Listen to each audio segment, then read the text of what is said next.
All right, we are going live again, Kelly Parks, for the last and final workflow roast of 2024. How you doing today? I'm great. How are you? Right now, I find myself at Digital CPA, Right? which is, one of the conferences on the circuit. Actually brings in a lot more of the larger firms, which is really interesting to hear them talk about tech and workflow and maybe their inability to be able to move quickly on things. So that's an Right? advantage Yeah. that us small firms have, which is really fun to explore. So should I have FOMO? Yes, you should absolutely have FOMO because most of our good friends are here, and it's always good to just be in concert with these other firm runners that are running the same direction, and it's always fun. Right? I miss y'all. I just couldn't do not one more. I mean, that was a lot for this year. It, yeah, you're right. It is tough this season in between Thanksgiving and Christmas. There's a lot going on, traveling, like yeah, it's a lot. But today we get to jump into a lovely discussion here around clients and workflows and a few submissions that were posted on Facebook, LinkedIn, and other sources. So I will bring those up. You can also drop a comment on Facebook, LinkedIn, YouTube, X. Happy to jump on any questions that anybody has. But Kelly, should we jump in? We should jump right in. 100%. All right, let's do it. Let me share my screen here. All right, first up, we're jumping right into 2FA. So this comment says, "Hi everyone, wondering if someone has a great solution for Team 2FA access. This is becoming a big issue, not just in my own firm, but in client companies as well. We're in a Google ecosystem and a mix of phones devices, both Android and Apple, with people on multiple continents. What's working really well for you?" Okay. Um, I have some answers at the ready because this question came from my Facebook group, the Workflow Watering Hole.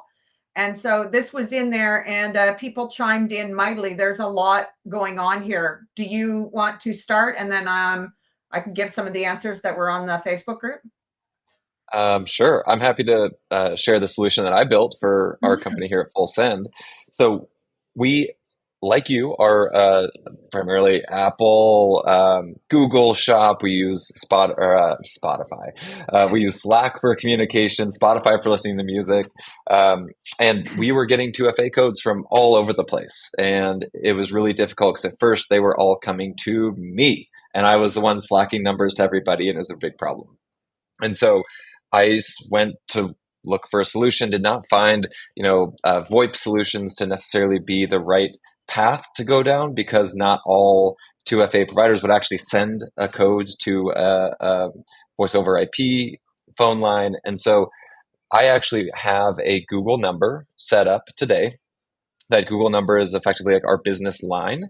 That Right. Google number is linked to an email, and all of the texts come in, effectively get aggregated into email form. So there's always an email that's attached to it.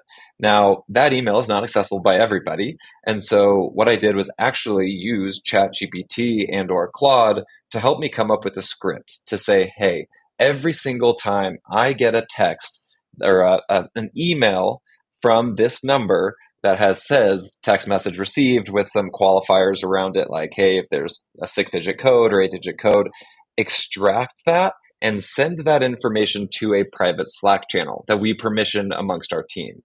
And so this script that was built using ChatGPT via Google App Script, which is available to all Google Workspace users, deployed this tool to connect every time an email is received over to a private Slack channel. So now, anytime anybody requests a code, it takes about 30 seconds for this to ping the email to search for new emails.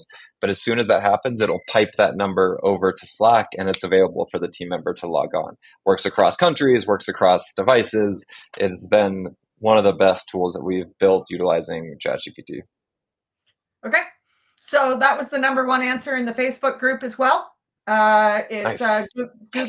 Google Voice to an email that is then deployed into a Slack channel.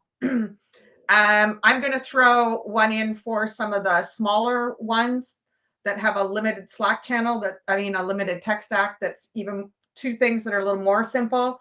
Marissa and I use something called Authy, and that can be Yeah. deployed on multiple devices. But there's only three of us, right? So that's on multiple devices. That's called Authy, but it Mm, does not work on, not all the apps are on Authy. And so what we have done is we have grabbed the backup codes. The backup codes are actually in Financial Sense. We have like an admin one for this kind of thing. And the sure, backup codes are in there for the couple of apps. And as you use a backup code, it simply gets deleted, and then we do the backup codes again. So that's an idea for the smaller firms.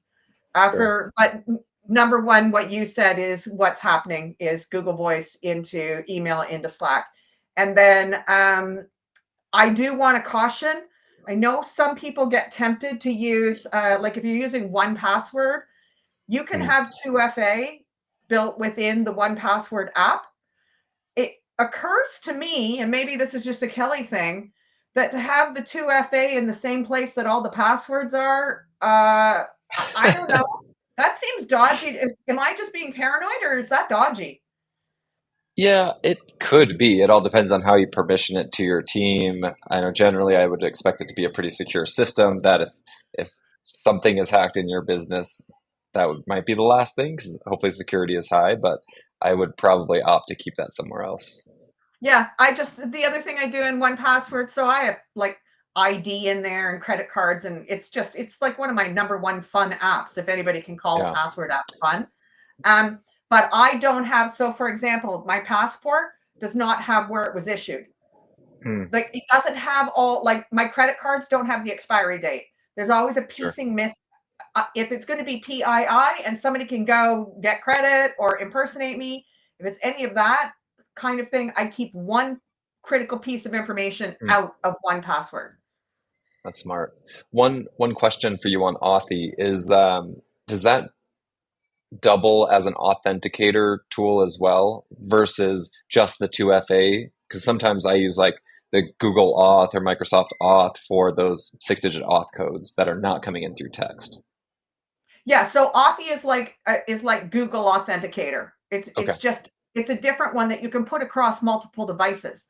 So Okay. it's accessible by multiple people. It's not a high limit. It might be half a dozen devices or some such. Mm, So, okay. like I said, we're smaller. There's only the three of us works fine. So if somebody Yeah. doesn't want to build an automation, although get one of our friends to build this particular automation, right, on the 2FA Yeah. codes. Yeah. But that Okay. does have a phone number attached to it as well. No, no, it's an Ah, authenticator, just like Google Authenticator. The okay. difference So being you can then have it on multiple devices. got it, got it, got it. Okay, so that's slightly different than if people are opting into a phone number based authentication program, which is what a Google Voice might be good for. Okay, Right. cool. Exactly. Yeah, it's Okay, authenticator. Yep, codes. good. Well, if anybody listening has any good solutions for how they've solved for 2FA, feel free to drop that into the comments. If you missed it, you can always watch the recording afterwards. Why don't we There jump is into our this next this is question? also solved in the workflow watering hole. So if you want to see this answer live, it's in there as well. Yep, So get you on can just Facebook go and check into a out. Facebook group and put in 2FA, and any of those threads will come up. Awesome, awesome. So here's the next comment and question that popped up. Has anyone tried the model of controlling when clients bring their documents in for taxes?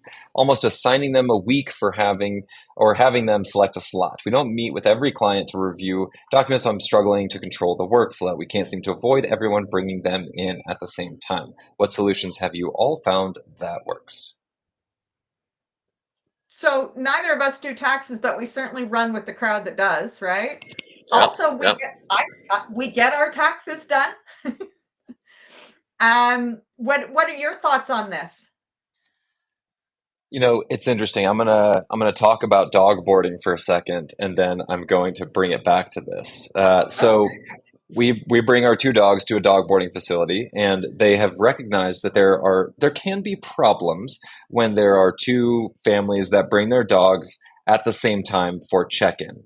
They've encountered issues when dogs come together in the lobby waiting to be checked into the facility. And so, what they've done to solve for that is say, "All right, you drop your dog off at 9:15, the next person's going to drop their dog off at 9:30," and they've established this slot approach to solve for the problem of potentially dogs fighting when they're coming into the facility.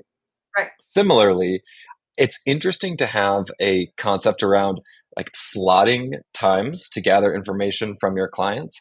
I would probably make sure that on the front end the communication is built in a way to where you know that you will be extending everybody unless they meet certain deadlines. So establishing expectations early. I think it could actually work pretty well to set up time on a client by client basis, 15-minute meetings for across your team to say, all right, this 15 minutes, we're going to capture every single document that we need, and we might follow up with you, but this is the time that you need to set aside to make sure that you are prepared and you can control when that meeting happens. I've never heard of anybody doing that, but it could be a really interesting concept to deploy and test out. Okay, I want to put a couple of links in, but I can't figure out how. So I want to put something into the chat. I get maybe I can't. Okay, so you and I have a couple of friends doing this. If you want to see how it's working out for them, and I can't seem to put their Twitter links in. These are both people who are in tax Twitter. And I had the pleasure of going to the tax Twitter retreat last July in Chicago, and they talked about this quite a bit. So a fellow named Logan Graff, Graf, is implementing this right now in his firm.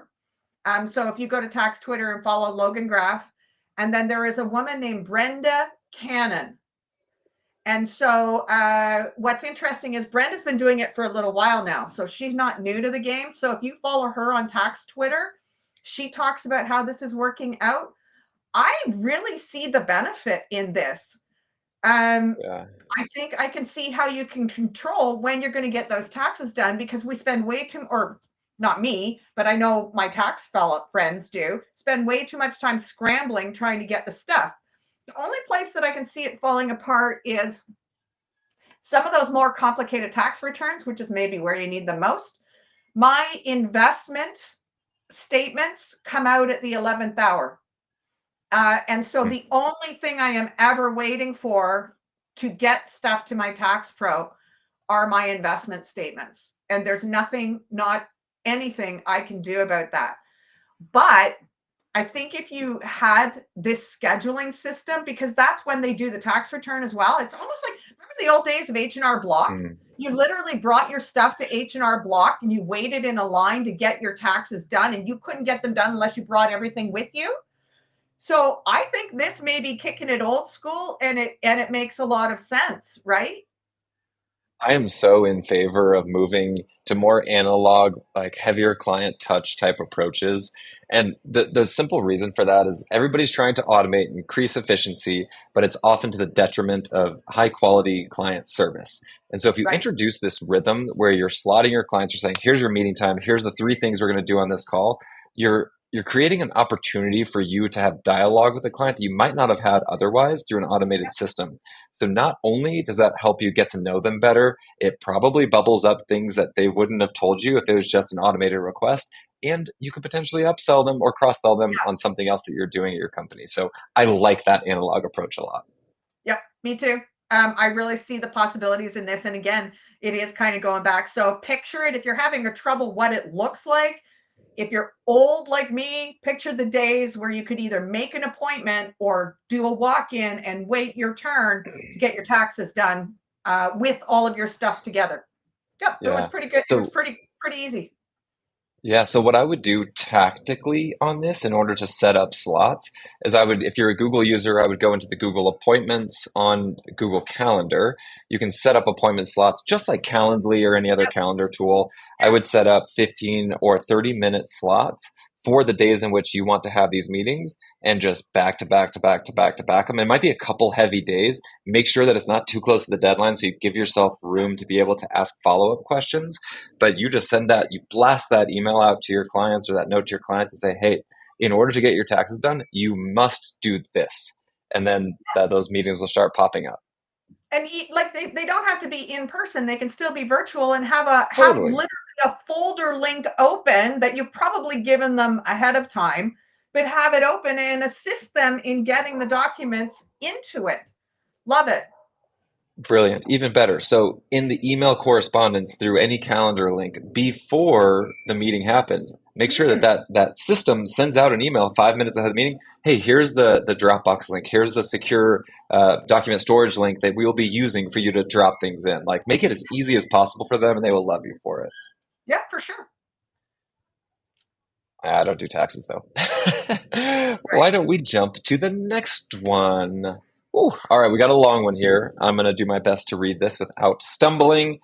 I'm really Okay. struggling with one client in particular not following our workflows. We use Liscio and he just basically refuses to use it, continues to send us messages in email, asks my employees to email reports because there's no sensitive data on the report. Part of the issue is due to us handling AP for him once a week. That involves vendors emailing us about their bills on Monday, end of day, so AP can be processed on Tuesday. I don't want to add the vendors to Liscio.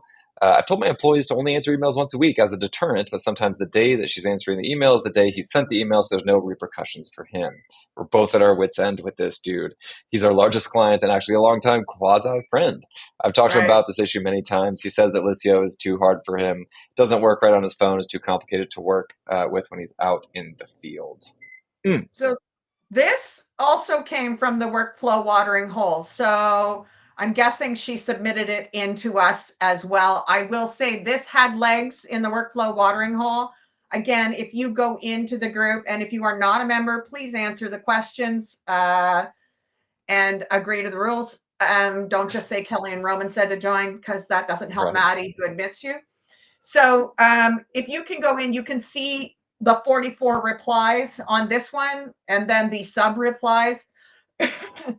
um, I there are so many complications to this question, and right. some of them are like fire the client, and I'm like, that's not an answer. That does not help. Clearly, it's the biggest client, but he's overstepping his boundaries. The piece that isn't mentioned in here is that the client is not going to be around. The business, I believe, is being sold and they are not going to have him over the long term. We're not looking at something for 5 years, but Mm, this is the here and now, right? So that's the detail I think that's missing.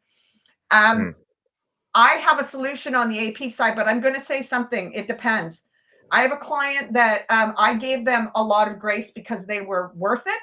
So they were out of my normal processes, including I was refreshing their bank uh, feeds and sending a text, can I get the 2FA code? But this client is so great that they were worth moving out of that. And I knew that it was going to be a temporary situation while she got over the hump of a bunch of other things. mm. Um, but the AP side, so do you go where they are, give them some grace? I know she's tried everything because I know her personally. Mm, But the AP side to me seems like it can be solved. I'm not sure why we're yeah. not fixing the AP side. I did AP weekly for a client, and basically we used the apps and we had an approval process at the front end. And it was the thing is this wasn't a particularly technical person, and they still managed to go in and approve the payments or reject them. So I'm not sure if a training session is in. I don't know. You go ahead and then I can read a couple of the answers.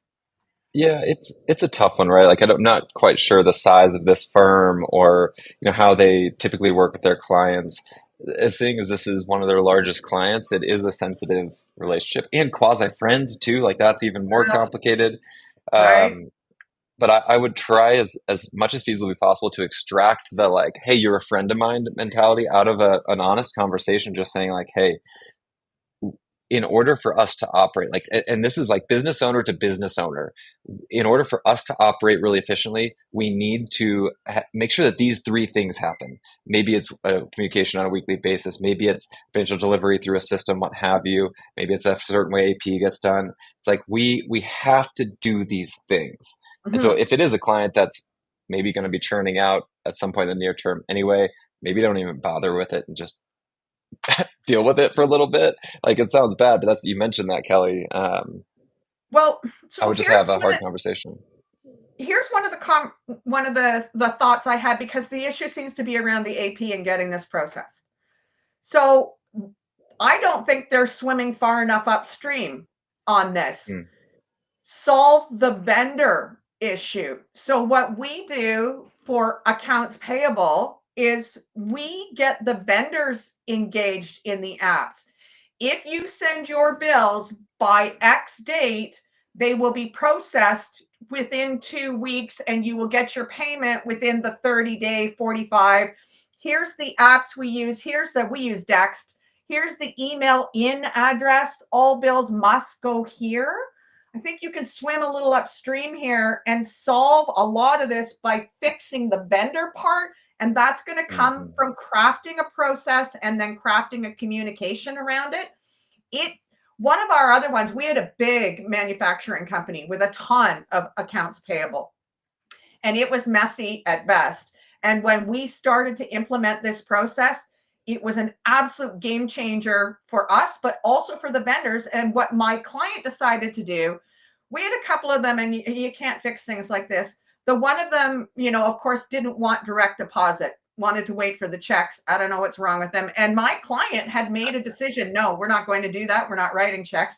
So what had happened Yeah. was this is a long time ago. This is when checks were still a thing, which is old up here in Canada, right? I'm guessing this is 10 years ago.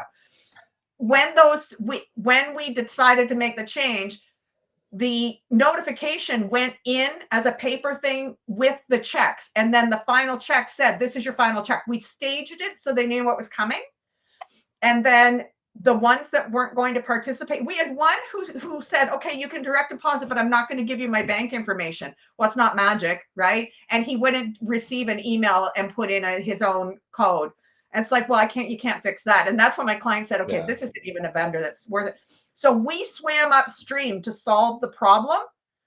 Hmm. And then because it became so simple at that level, it really changed the game for my client. Yeah. That's good. That's great advice. At the end of the day, I wouldn't change process by nature of having a sticky client. That that would not be an impetus for me to change the way that I do things internally and cater so specifically to a client that's just really, maybe kind of hard to work with. Um, Yes. you just set your firm boundaries, go upstream, solve the bigger problems, and um, you got to decide whether or not it's the type of relationship that makes sense. Right. It was interesting, the Lisio discussion, though, whether the clients want an app. As we know, Financial Sense, they don't have to have all of the login things. It's just that magic link. If there Right. was such a thing as a magic link with Lisio, this might solve that problem. But I actually see him not wanting to put another app on his phone. I get Totally. it. But if you can make it somehow easier for them, then that would be great. This sounds like a computer client, which most of mine are because they're incorporated businesses or accounting firms. Yeah. I think we need to understand, go where your clients live a little and define your ideal client. Yeah, and the other side of that too is like, is Lisio the right solution for this whole process? I mean, you likely use other tools with other clients, and so it could be worth exploring if there might be another tool set that you already use and have process built around that could be more conducive to a better relationship with that client. Well, and that's the thing, especially since the accounts payable, they shouldn't be communicating in Lisio. They should be communicating in the accounts payable apps here. That's Yep. part of the problem as well, as where they're at. Yep. Okay. Yep. All right, let's jump to the next one. Ooh, gosh, another long one. Look at this. A new client Right. wanted me to file an amended return for them without reviewing their documents. First, they sent me a PDF of the 1040X, asked me to submit it to the IRS directly. When I explained that's not how it worked, they sent me some documents. I asked for proof of their 30K in charitable donations and 300K in gambling losses and got this response: fired. Everything's already been approved by the IRS. The amendments, the total allowed by the IRS. I'm not sending any proof. I am the proof. If you're not comfortable, send me my money back to this email address. If we move forward, I will send license info. This is an easy one, right? Like, go ahead. My girlfriend called me in distress because her husband told her she was leaving him, and because my outside, sometimes, as my dad said, make sure your brain is engaged before mouth is in gear. It fell out of my mouth. I said to her, "Well, today's your lucky day." And she's like, "Oh, because her husband was a jerk." So uh I think we're done with this one. Yeah, cut your losses. What, like, done. Don't even engage. Block. Move away. Like, Your that lucky is day. heinous. Yep. Wow. Okay. Right. Unreal. I am the proof. Oh, I would lose my marbles. I would not be able to send the money back fast enough. Okay, this is the one we can't answer. Yeah, I don't think we'll be able to answer this, but hoping So to get some help. U.S. resident that wants to create an LLC in the U.S. Uh, percentage breakouts. Does a foreign partnership need a U.S. EFIN? Like this is a little bit outside of the scope of what we handle here on the workflow roast, and should certainly be directed to your tax partners. right. But I'm looking forward to the next one because the next one's an interesting one. And we got to hustle because we don't have long left, right? Oh yeah. Oh, No, what's I that don't one know in where a that misc? it Here. is. Oh, I think it's in the other. It was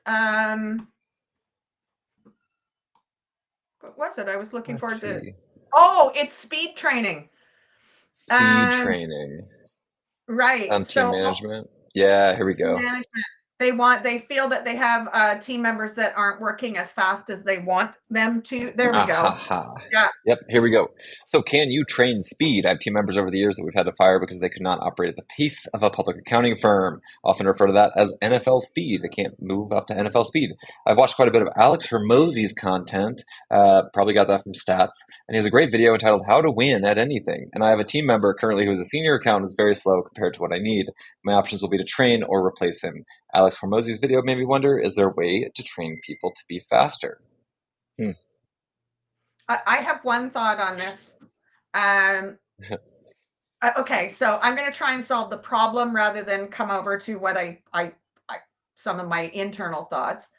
Um, they need to do time budgets. So again, back to financial sense, you can set a budget for time. So it should take you 25 minutes to do a reconciliation in this client, so that Yeah. it's more visible to the accountant how quickly the work should be done, and then you actually know if the problem is the client, if the problem is the accountant, or if the problem is the way that you're training them. If you don't have a robust training program that you're putting them through, then this is kind of on you. Yep. So you've got to set the expectations of that time budget. Does this senior accountant 100% know that a personal tax return should take 45 minutes? And then what have you done for your SOPs and for your training program that you are developing for them?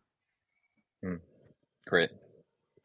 I think that is the right response in terms of like how do you handle this type of situation.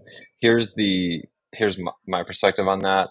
Um, be really careful of digesting content from folks like Alex Hermosi and other think boys on the internet that have books, that have big social media followings. A recent proof point on that, like I follow Alex Hermosi and I very lightly grain of salt anything that he says. And in two consecutive posts on 2 days, in one post he said, I built a $50 million company by sacrificing all of these things in my life. I didn't go out. I didn't get married. I didn't do all these things in my life. I was required to do this. And then the next post, the next day, he was like, I was capable of building a $500 million company while also doing all of these things and watching Netflix and going out. And I'm like, what? It's all just social brain rot to get people like you to think that their ideology is somehow going to make your life better.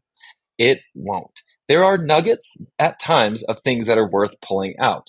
But what I would say to you in this situation is the individual of high caliber on your team? Are they a quality team member? Are they can you trust them? Do they serve clients well? Can they communicate well? Are there the core characteristics that make up a good team member for your firm? If that is the case, I would be very hesitant in pushing somebody on speed because that from a management point down is just kind of taken as like, oh, you just want more revenue, you want more profitability. Like that has nothing to do with my contribution to the whole as the firm. So if you can parallel how and why speed is important to that individual and their contribution to the firm, to their growth as a professional, to their experience overall in learning, great. But just be careful in navigating this conversation because speed can really quickly be interpreted as greed from management down. So I would just be cautious there. I like that you rhymed. Speed and greed. Speed and greed. Yeah. So again, I think it's setting the expectations and training them correctly and budgeting the time properly. Yep. Yep. And what And are your yeah, do all the KPIs? tactical stuff. Like, what are your KPIs around this? What, as you said, what makes a good employee? Like, what? I'm with you. Thank you. That was Yeah. a great way What to put it, Roman. what data are you measuring? And if you Mhm. don't have any data, you're able to push back to the team member to say how and why they may not be performing up to your expectations. That's a good place to start rather than saying you just need to be faster. Like that doesn't mean anything without data to support how and why the benchmark Yeah, is set aside from what they're doing. yeah. I have no idea Um, what faster means. yeah, right. But Kellie, this is our last workflow roast of the year, and this has been so fun. I enjoy it so much. Yeah, but we're gonna come back on for 25 and keep the train rolling. But it has been such a pleasure to do this with you.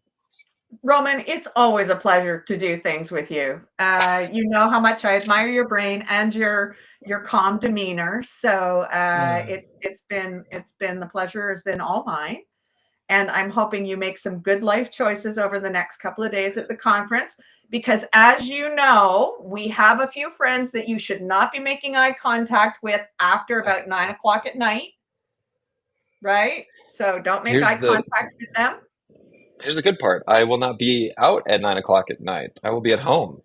Oh, that's right. It's in your backyard. You said that. So Yeah. yes, okay. But say hi to everybody. And I, again, thank you. And I look forward to seeing you in the new year. Likewise. Likewise. Have a wonderful Christmas. Happy New Year. Thank you all for joining today. Continue to add comments on LinkedIn, on Facebook, and these various groups that exist. Send us notes on LinkedIn. Happy to help. We're here to help get you unstuck, and we're excited for more conversation next year. But until 2025. All right. Take it easy.